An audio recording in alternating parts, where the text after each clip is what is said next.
There is someone in your life who believes they make their own choices. Someone who thinks they decide what to buy, who to trust, what to want, and what to fear. Someone who is convinced that their opinions are their own, that their reactions are natural, and that their decisions come from logic and reason. And the uncomfortable truth is that person is you. Not because you are naive, not because you are weak, but because the most powerful forces shaping your behavior were never designed to be visible. And right now, in this moment, at least 7 of them are operating on you without your permission. If this content is valuable to you, consider subscribing. Everything we cover here is designed to make you think differently about the world around you and about yourself. This is not about manipulation in the obvious sense. Nobody is standing in front of you telling you what to think. What is happening is far more subtle and far more effective. Researchers in psychology and behavioral economics have spent decades documenting the invisible architecture of human decision-making. The patterns, the shortcuts, the deep instincts that were useful for survival thousands of years ago, but that today are being used against you by systems, companies, and people who understand them better than you do. The reason you don't notice is simple. These mechanisms feel like common sense.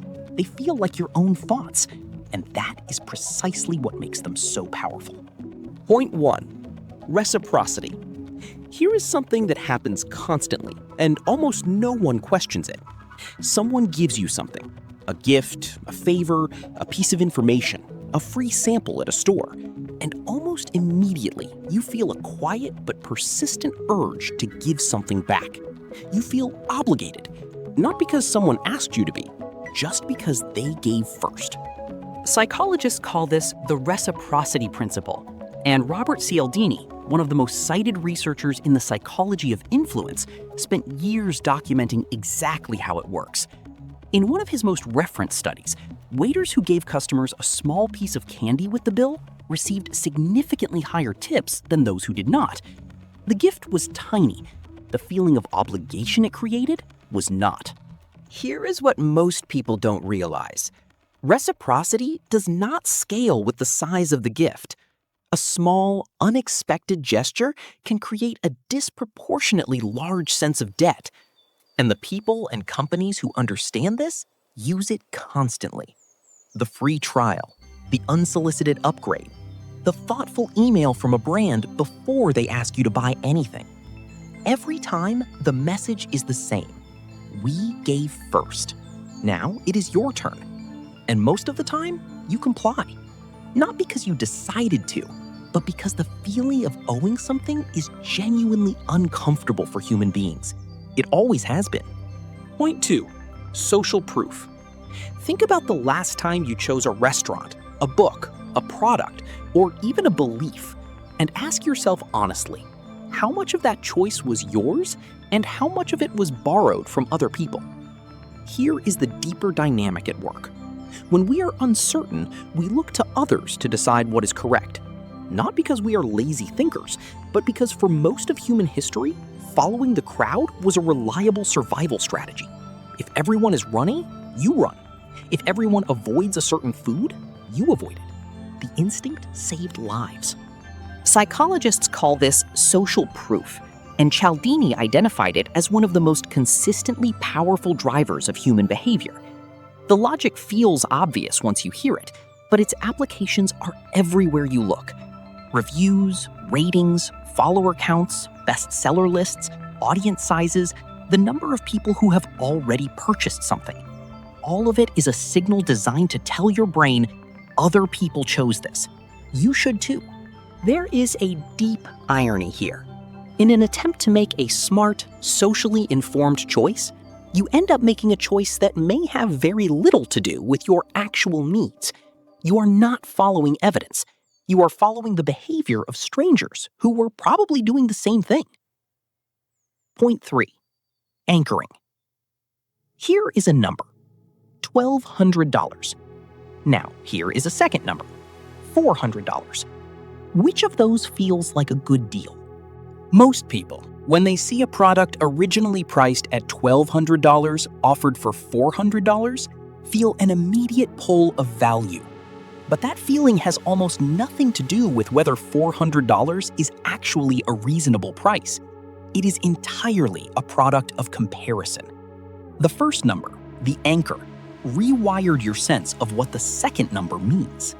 Psychologists call this the anchoring effect, and Daniel Kahneman and Amos Tversky, whose work on human judgment and decision-making earned Kahneman a Nobel Prize, documented it extensively. The anchor does not need to be relevant. It does not even need to be real. In one study, participants were asked to spin a wheel that landed on either 10 or 65, a completely random number, and then estimate the percentage of African countries in the United Nations. People who landed on 65 consistently guessed higher than people who landed on 10.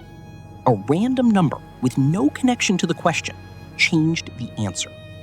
And now think about how often your first impression of something, a price, a salary offer, a person's credibility, becomes the lens through which you evaluate everything that follows.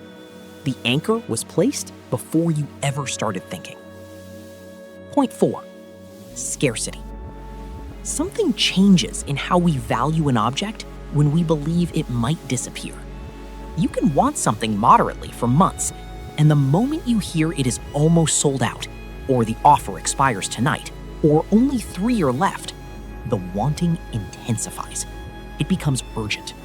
And urgency, almost always, shortens the distance between thinking and buying. Psychologists studying the scarcity heuristic have found that human beings consistently assign higher value to things that are rare or limited, and the emotional response is not proportional to how much you actually need the thing. It is proportional to how much you fear losing it. Here is how it is being used on you right now. The countdown timer on a sales page, the notification that says only 2 seats remain, the phrase limited time offer. None of these are accidental. Each one is designed to activate a scarcity response in your nervous system, to make a future loss feel more painful than a present expenditure.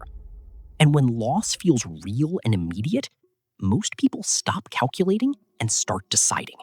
At this point, you might be wondering, if these mechanisms are this consistent, this well documented, what does it mean for every decision I have made?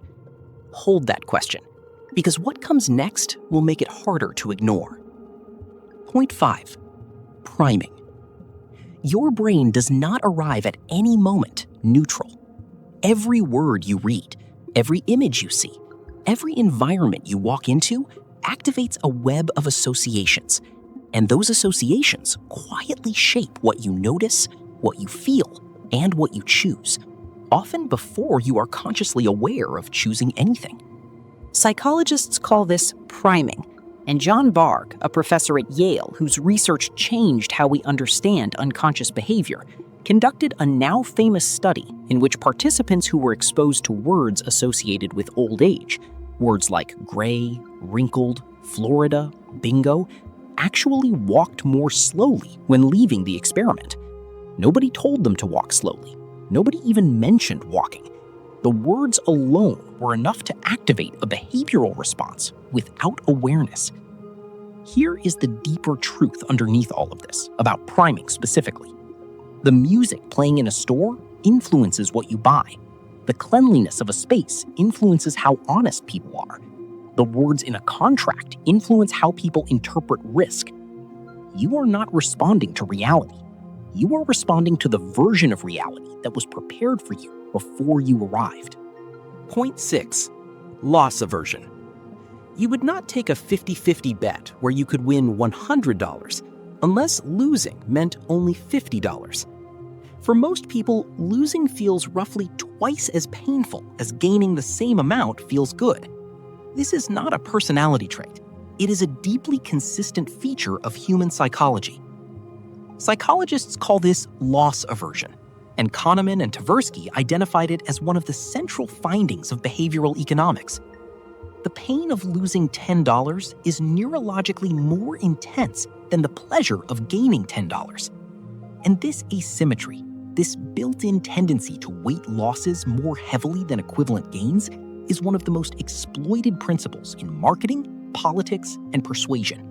When someone tells you what you stand to lose rather than what you stand to gain, they are not just reframing information.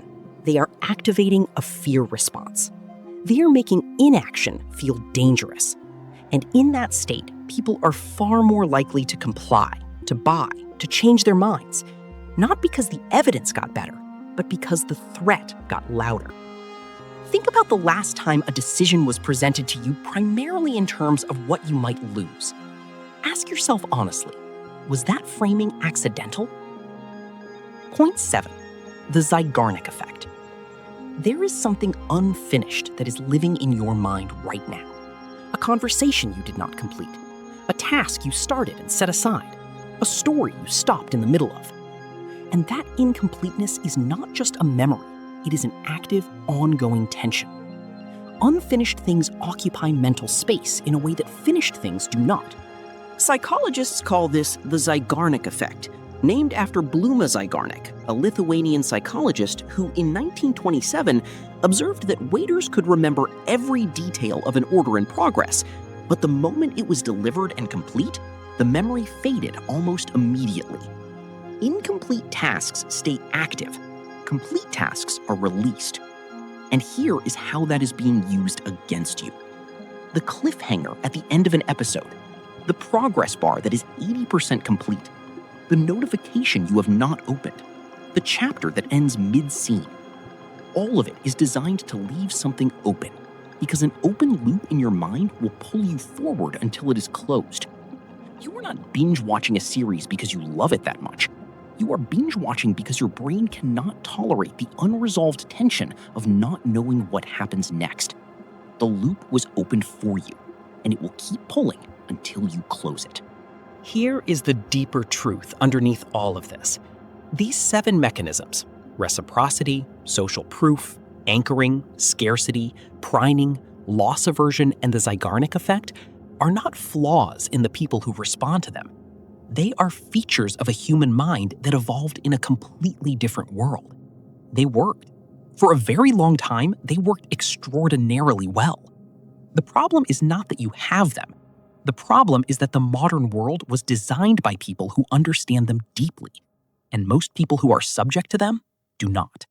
The defense is not to eliminate the instincts. You cannot. The defense is awareness. Because a mechanism that operates below the level of consciousness is nearly irresistible. But a mechanism you can see and name has lost most of its power over you. Not all of it, but most. You will still feel the pull of reciprocity when someone gives you something. You will still feel the urgency when something is scarce. But you will also have a second voice, a quieter one, that says, I see what is happening here. And that voice changes everything. Reciprocity makes you feel obligated to give back. Social proof makes you follow others when you are uncertain. Anchoring makes your perception of value dependent on the first number you see. Scarcity makes you want what might disappear. Priming shapes your behavior before you have made any conscious choice. Loss aversion makes the pain of losing more motivating than the pleasure of gaining. And the Zeigarnik effect keeps you moving forward until every open loop is closed. Each of these is happening around you every day, in the content you consume, in the environments you inhabit, in the conversations you have. And now, for the first time, you can see them. Think about the last time you made a decision that felt entirely your own, and ask yourself honestly, which of these was already at work before you started thinking?